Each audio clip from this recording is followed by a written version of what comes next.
Les festivités sont loin d'être terminées.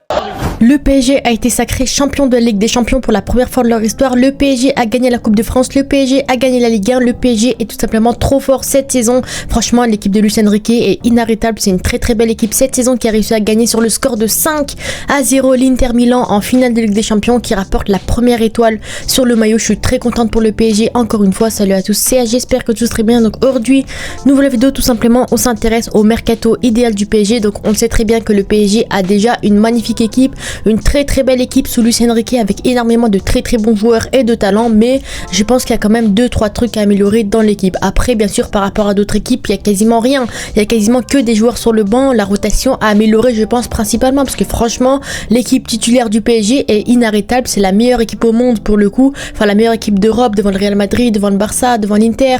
Liverpool, ils ont fait vraiment un magnifique parcours en Ligue des Champions, donc j'étais obligé de faire un mercato idéal, bien entendu, sous Luis Enrique, potentiellement, et sous Luis Campos, bien entendu. Donc si la vidéo vous intéresse, n'hésitez pas à vous abonner et à liker. Et sans plus tarder, on commence la vidéo. Donc voilà, petite vidéo assez tranquille du mercato idéal du PSG. On sait que vraiment il y aura pas mal de changements à faire également dans la rotation. Il y aura pas mal de joueurs annoncés sur le départ également, des nouvelles recrues qui vont arriver, des jeunes talents, des grands joueurs. On sait que clairement le PSG a gagné la Ligue des Champions, donc logiquement ils pourront attirer de très très bons joueurs cet été potentiellement dans leur effectif. Mais le PSG, c'est pas n'importe qui, c'est une très très belle équipe. Donc je pense qu'il y aura quand même, on va dire, 2-3 changements à faire dans la compo, enfin dans l'équipe, principalement dans l'effectif principalement. Donc déjà on va voir un petit peu, on sait que le PSG joue dans un 4-3-3 avec un faux numéro 9, c'est vraiment le dispositif particulier de Luis Enrique. On sait que ça fait des années et des années le PSG joue avec un numéro 9, mais on voit que ça n'a jamais vraiment fonctionné. Et là, l'année où il décide de jouer avec un faux numéro 9, on voit que vraiment le PSG est inarrêtable. Donc logiquement on va essayer de continuer dans la même rotation, dans la même tactique, on va dire, avec bien sûr un faux numéro 9 en attaque potentiellement. Donc on va commencer déjà avec les priorités. Donc pour moi déjà, il faut un défenseur central dans la rotation pour suppléer, on va dire, à William Pacho et Marquinhos. Il faut également un milieu défensif parce qu'on sait que le PSG, malheureusement, là où il manque le plus, c'est plus un milieu défensif potentiellement, même si le PSG se débrouille très très bien au milieu de terrain à l'heure actuelle. Bien sûr, on sait que le PSG apparemment a une enveloppe d'environ 150 millions d'euros sans compter les départs et les transferts cet été, donc c'est déjà plutôt intéressant. Et bien sûr, potentiellement un latéral polyvalent qui pourrait suppléer à Hakimi la saison prochaine, un latéral gauche potentiellement également, et pourquoi pas un ailier droit qui pourrait suppléer pour le faux numéro 9 la saison prochaine. Donc voilà, on a un peu les priorités, on va dire, principales de ce mercato là. Donc on va déjà s'intéresser au départ pour cet été. On sait que le PSG va vraiment faire un grand ménage et on va déjà commencer bien sûr avec les joueurs qui sont en prêt, qui sont annoncés sur le départ, comme Carlos Soler qui pourrait quitter le club pour environ 20 millions d'euros. On a également Nordi Mukile, malheureusement son prêt au Leverkusen a très très mal marché, donc logiquement il va quitter le club également pour 10 millions d'euros. Milan Skriniar qui a été prêté au Fenerbahçe, qui lui aussi va quitter le club, qui a été une grosse déception au PSG, qui pourrait quitter le club pour 15 millions d'euros. Randal Kolo Muani qui fait un prêt plutôt concluant à la Juventus, qui a été acheté 90 millions d'euros l'été dernier. Là à mon avis va partir pour beaucoup moins cher, peut-être 50 millions d'euros, pourquoi pas, on va dire, pour Kolo Muani, parce qu'il a pas mal de prétendants à ce poste là. Marco Asensio qui fait un prêt plutôt intéressant à Aston Villa pour 20 millions d'euros.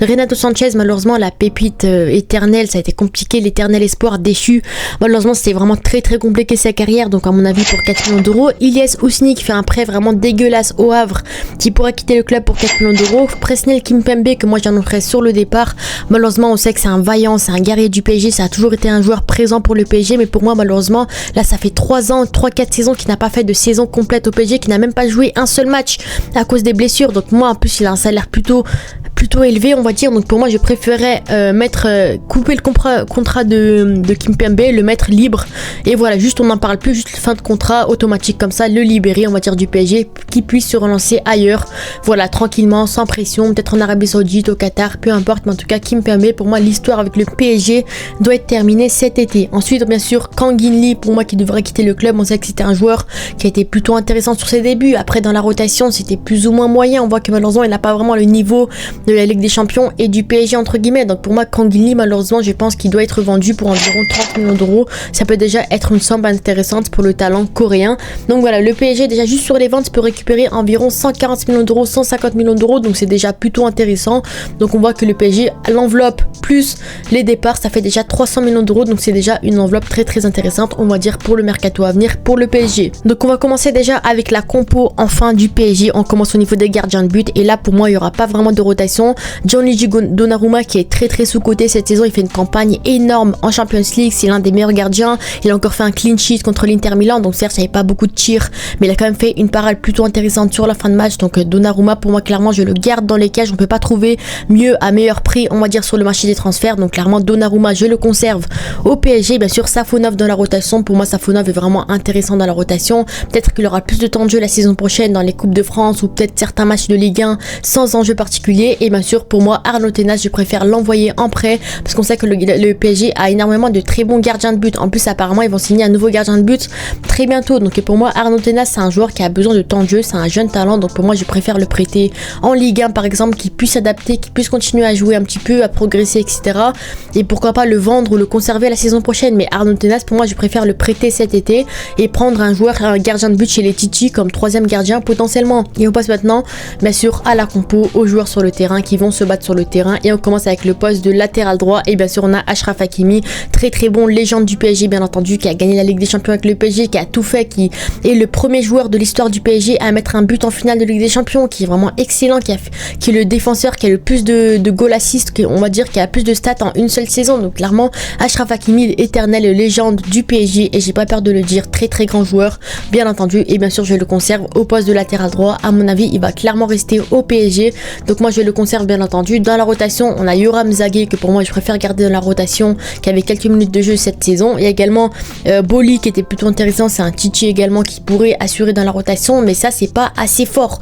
Si vraiment Hakimi est blessé, ce que je lui souhaite pas hein, mais si vraiment faut le faire tourner, il est fatigué, il est blessé ou même il est absent par exemple pour la CAN très bientôt, il faut vraiment un remplaçant. Et moi j'ai pensé bien sûr à un joueur qui n'est pas forcément annoncé aux côtés du PSG, mais c'est bien sûr Livramento, qui pour moi peut vraiment être intéressant à ce poste là. C'est un latéral droit de Newcastle qui est polyvalent, il peut jouer latéral gauche et latéral droit, donc déjà il peut dépanner des deux côtés. Il est estimé à environ 35 millions d'euros, donc déjà on va dire que la somme au niveau de l'argent c'est bien sûr abordable pour le PSG. Il a 22 ans, c'est un joueur polyvalent, il est jeune, il est anglais, donc clairement Livramento pour moi il peut être intéressant dans la rotation à gauche ou à droite. Certes c'est un joueur qui aura besoin de temps de jeu, mais on sait qu'il peut jouer des deux côtés, donc logiquement il aura beaucoup de temps de jeu. Donc pour moi Livramento, j'aimerais le recruter au PSG et c'est la première recrue que je mets dans mon mercato idéal. Et au poste de latéral gauche on sait Nuno Mendes, dans tous les cas c'est un joueur qui a vraiment fait une énorme saison, qui a eu très peu de blessures, qui vraiment s'est enfin révélé et relancé du côté de Luis Enrique, et moi je le mets titulaire à ce poste là. Dans la rotation lui je recrute pas forcément,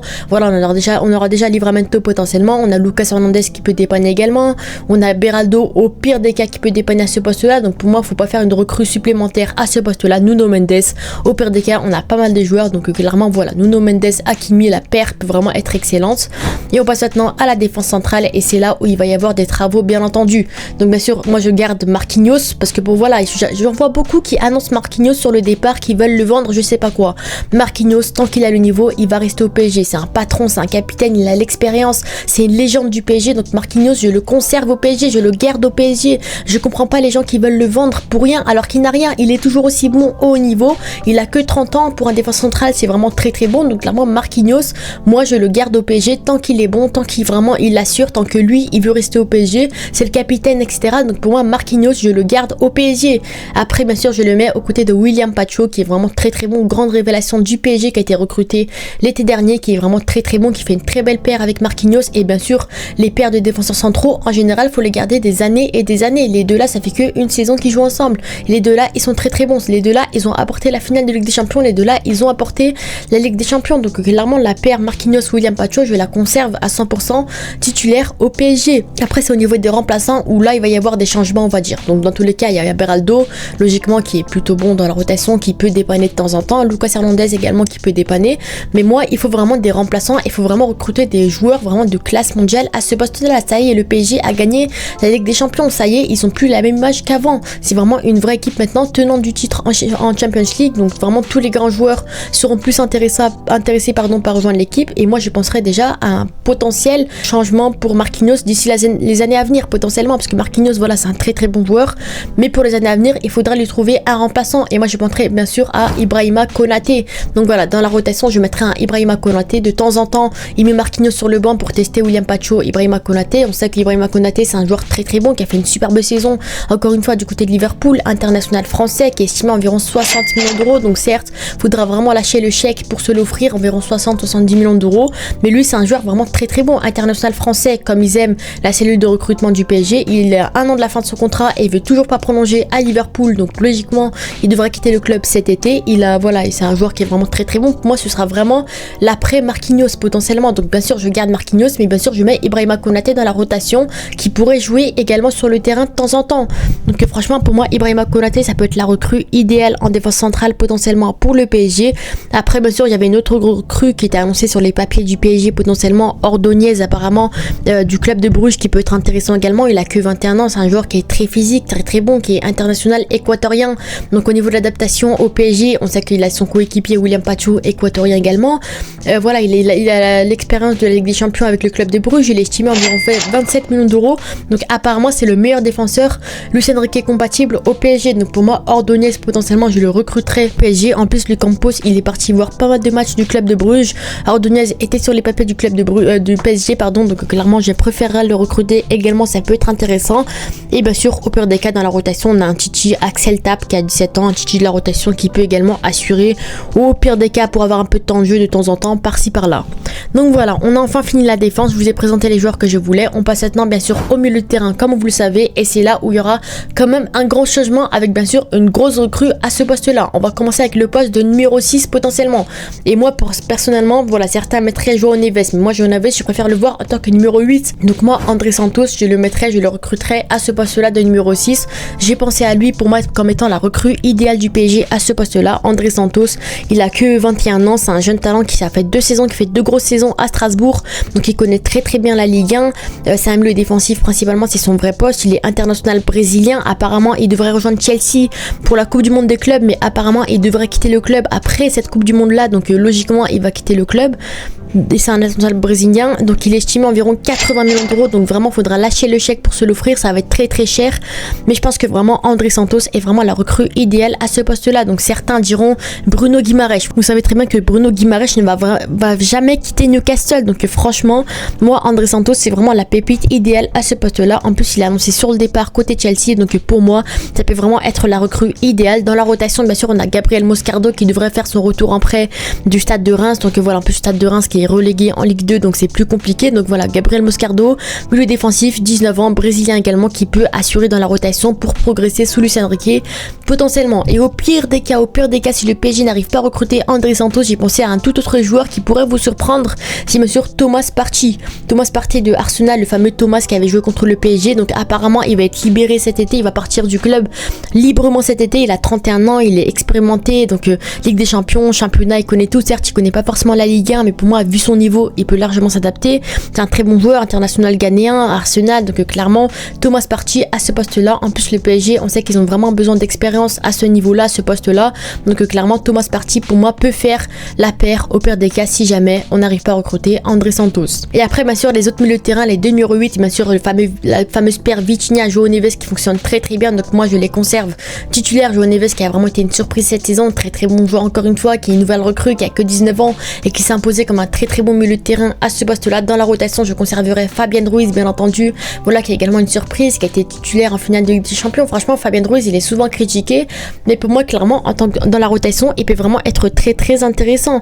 Après du côté de Vitinha bien sûr dans la rotation je mettrai Zaïre Emery, la pépite, le Titi du PSG qui est vraiment très bon, et bien sûr Seny Mayulu qui avait marqué son fameux but en finale de Ligue des Champions contre l'Inter, qui est vraiment très bon et qui peut assurer à ce poste là également. Et on passe maintenant bien sûr à l'attaque, et c'est là où vraiment il y aura le plus de travaux je pense, avec bien sûr 3 postes. On sait que le PSG va jouer forcément avec un faux neuf parce que c'est ce qui fonctionne le plus dans leur équipe. Luis Enrique fonctionne comme ça, donc on va pas aller plus loin. Donc on va commencer déjà avec le poste de ailier gauche, là ça va, il y a rien qui va bouger. Kvaratskhelia bien sûr ailier gauche titulaire, qui est vraiment très bon, qui pareil lui aussi il est arrivé que cet hiver et pourtant il s'est très bien imposé au PSG, qui s'est très bien adapté au climat du PSG. Il a même marqué un but en finale de Ligue des Champions, donc clairement Kvaratskhelia bien sûr ailier gauche bien entendu. Dans la rotation bien sûr Bradley Barcola dans tous les cas, qui aura du temps de jeu, qui est vraiment très bon.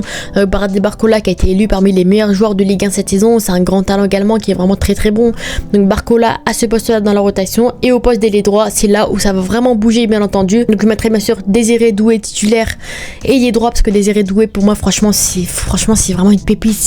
Je sais pas comment expliquer Désiré Doué, doublé en finale de Ligue des Champions, il marque à tous les matchs, il est très bon, c'est très bien adapté au PSG. Donc clairement Désiré Doué c'est vraiment la pépite, the pépite on va dire du PSG, très très grand talent, très bonne pépite, franchement chapeau à Désiré Doué, il n'y a rien d'autre à dire, c'est un très très bon joueur, donc logiquement je vais le mettre titulaire aux côtés du PSG en tant que ailier droit. Dans la rotation bien sûr Ibrahim Mbaye, le jeune Titi qui peut être intéressant également, mais pour moi à ce poste là il manque. Pour moi, il faut recruter une vraie doublure de classe internationale. Et moi, je penserais bien sûr à Ryan Cherki, puisque Ryan Cherki est annoncé sur le départ du côté de l'OL. Malheureusement, il va quitter le club. Il a été élu meilleur dribbleur et meilleur passeur de Ligue 1. Très très bon talent, international français depuis quelques temps. Donc ça, il est estimé environ 35 millions d'euros pour un talent comme lui. C'est largement mérité. Il a que 22 ans, il me semble, 21, 22 ans. C'est un jeune talent à que 35 millions d'euros, l'un des meilleurs talents au monde. Donc clairement, il faut vraiment foncer sur l'occasion. C'est vraiment un prix en or pour un joueur comme lui. C'est un ailier droit, milieu offensif polyvalent bien entendu. Il est annoncé sur le départ, on sait très bien. Apparemment il est annoncé du côté de Manchester City, mais pour l'instant il n'y a rien de concret. Donc pour moi Ryan Cherki peut clairement être intéressant. En plus lui-même il l'a dit, il s'entend très bien avec Dembélé, il s'entend très bien avec Barcola. Il a vraiment de bonnes connexions avec les joueurs du PSG. Il connaît très bien la Ligue 1, certes il connaît pas les Ligue des Champions, mais il peut encore s'adapter de ce côté là. Donc clairement Ryan Cherki pour moi peut vraiment être une pépite, un talent, une recrue idéale à ce poste là en tant qu'ailier droit dans la rotation avec Désiré Doué potentiellement. Et bien sûr le poste de numéro 9 potentiellement Ousmane Dembélé en faux 9 bien sûr. Après il peut dépanner ailier droit, ça dépend un petit peu. Des fois il met Doué, des fois il met Dembélé numéro 9, ça dépend un petit peu. Ils vont tourner avec bien sûr Gonzalo Ramos dans la rotation si jamais il veut jouer avec un vrai numéro 9. Donc il aura le choix entre faux 9 et vrai numéro 9. Et bien sûr il y a apparemment le PSG serait sur une autre pépite en attaque qui est bien sûr Mastantuono, désolé la prononciation. C'est un joueur qui est vraiment très très bon de River Plate qui est annoncé du côté du PSG. C'est Fabrizio Romano lui-même qui l'a dit. Donc apparemment le jour de la finale de Ligue des Champions, le PSG était également sur une nouvelle recrue. Donc Mastantuono, la fameuse pépite argentine de l'Argentine en tout cas, qui fait la côte, qui est à la côte de partout en Europe. Manchester City était sur le joueur, le Real Madrid était sur le joueur, mais le PSG a réussi à dépasser ces deux équipes et pourrait se le signer très bientôt. Donc il y a une clause libératoire à 45 millions d'euros. Donc apparemment Luis Campos pourrait la lever potentiellement. Il a que 17 ans, donc il est même pas adulte qui va être payé 45 millions d'euros. Donc c'est un milieu offensif et les droits également polyvalent. Donc il a même poste que Cherki actuellement. Il est international argentin chez les jeunes. C'est un joueur qui vraiment est exceptionnel dans Copa Libertadores, qui est vraiment très très bon chez les jeunes de l'Argentine et très très bon à River Plate. On voit qu'il est clairement supérieur au championnat argentin et clairement chez les jeunes en Amérique du Sud. Il joue à River Plate, donc apparemment il devrait être acheté 45 millions d'euros. Ensuite apparemment il devrait être prêté jusqu'en janvier 2026 et c'est là où il pourrait vraiment officiellement déposer ses valises à Paris et arriver à Paris en janvier 2026. Mais en tout cas voilà, quand il sera adulte en tout cas. Mais voilà, en tout cas pour moi c'est mon mercato idéal du PSG. Dites-moi vos avis en commentaire avec pas mal de recrues. Donc si on calcule comme ça de tête un peu toutes les recrues, ça devrait coûter 300 millions d'euros on va dire environ. Donc on va dire c'est corda, c'est raccord par rapport à l'enveloppe du PSG. Je vous présente ma compo, la compo avec toutes les recrues. Donc voilà, Donnarumma, Hakimi, Marquinhos, Pacho, Nuno Mendes, André Santos, Vitinha, João Neves, Gvara, Dembélé, Doué, avec bien sûr les rotations, Livramento, Ordonez, Konaté, Moscardo potentiellement, Mastantuono, Cherki. Donc voilà, il y aura pas mal de rotations, pas mal de recrues. On voit que la plupart des recrues, il y a un titulaire et que des remplaçants. Donc voilà, je voulais vous faire également un petit bilan au total de cet effectif. Donc pour moi franchement les points forts de cet effectif c'est qu'ils sont bons de partout. La défense elle est rajeunie et solide. On va voir un peu un Konaté, Ordonez potentiellement pour l'avenir. Voilà, un Pacho, Konaté, Marquinhos, c'est vraiment totalement équilibré au niveau de l'âge et de l'expérience. Le milieu très équilibré avec milieu offensif, défensif, que franchement le milieu de terrain pour moi peut vraiment être très très bon. Une attaque explosive bien entendu. Les Titi seront intégrés également, des Mbaye, des Mayulu, des Axel Tab, des Zag, des Bouli. On voit qu'il y a pas mal de Titi intégrés également. Et voilà, pour moi l'équipe est totalement adaptée. Donc dites-moi vos avis en commentaire bien entendu. Sur ce, n'hésitez pas à vous abonner et à liker. On se dit à la prochaine. Ciao.